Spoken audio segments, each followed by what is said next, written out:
Hey there, welcome to our kitchen. I'm Jenny and this is Emily, and we're two of Festival's mealtime mentors. Today we're bringing the world to your table with a really fun dish that involves chicken, salsa, and the magical Instant Pot. That's right, Jenny. Today we are making Instant Pot salsa chicken tacos. So excited for this. So this is a great recipe because you can also make this in your slow cooker, but we're using, like you said, the magical Instant Pot, and I am super excited because it's a quick and easy dish. Yes, so if you're unfamiliar with the Instant Pot, it is an electric multi-cooker. So in addition to being a pressure cooker, it can also act as a slow cooker, a rice cooker. You can saute in it, make yogurt and eggs, so it can really do a lot. It's pretty neat. So we are making chicken today, and this is a really great starter recipe if you've never used your Instant Pot before, because there's not a whole lot that goes into it. Right. And so just to get started, I guess, what we're going to start off is with our spice rub, or kind of a homemade taco seasoning. So in here we're going to add some ancho chili powder, some ground cumin, and ground coriander. And now if you don't have all of these spices on hand, you could also grab exactly the amount you need from our bulk spice area in our natural and organic department. Yeah. I absolutely love that area because it means I don't have like a million little jars of spices in my kitchen. Exactly. And just buy what I need. And this is a great, you could also use a taco seasoning packet, but this is a great way to really control the amount of sodium that is going in your dish. So we've got 2 boneless, skinless chicken breasts in here, and we're just going to sprinkle the seasoning on top. You could also use boneless, skinless chicken thighs, but we generally use breasts in the kitchen. So on top of the seasoning, we're going to add a little bit of minced garlic, and then salsa. And that's really it. Yeah, super easy. As far as the salsa goes, really just use whatever you like to enjoy out of the jar. Doesn't matter if it's a mild version or a medium version. We're using a medium in this dish today. So just use your favorite salsa, and now that it's all together, we're just going to put it into the Instant Pot, and it would cook on manual at high pressure for 13 minutes, and then you would let it release pressure naturally for 10 minutes. So that just means once the pressure has built up and it has finished cooking, you don't want to touch anything. It will switch to the warm mode and it will naturally release pressure for 10 minutes. And after the 10 minutes is up, we will go ahead and move the vent to venting and release whatever steam or pressure that might be left in the Instant Pot. So I'm going to go ahead and do that now. Whenever I release pressure, I always try to use some utensil to keep my hands and my face away from the steam because it's very hot.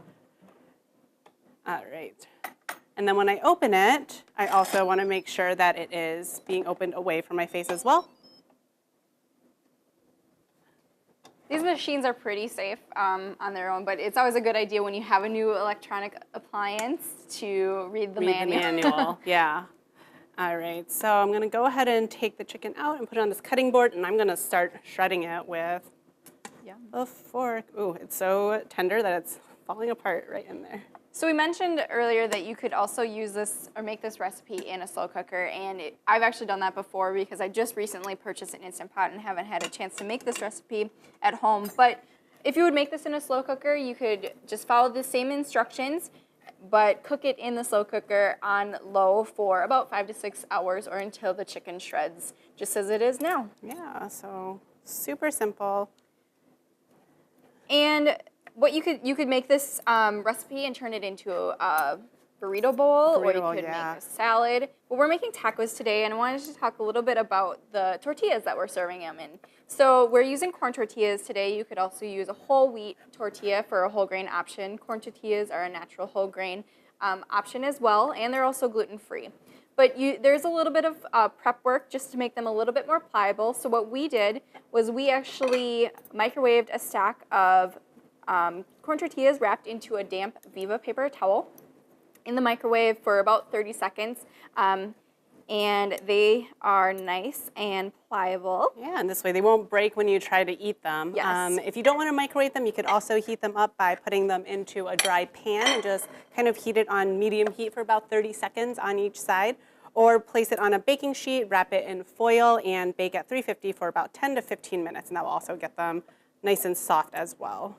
Perfect. All right, so I've got the chicken shredded, and I'm going to put it back into the pot to get into all that great juice. So just like any other kind of tacos, you could serve this family-friendly recipe with any of your family's favorite toppings, whether that's some non-fat plain Greek yogurt for a sour cream substitute, some shredded cheese, maybe some black olives or lettuce, really whatever your family is going to enjoy. Yeah. It's kind of a build your own option. So lots of great flavors and so easy. Good kid-friendly flavors as well. Absolutely. Thank you. And then I'm just going to go ahead, the garnish that we're going to use today is just a little bit of chopped cilantro, just for a nice bright green color. Thank you. These look great. Yeah. Ready to dig in? Yes, let's do this. It's going to be hot.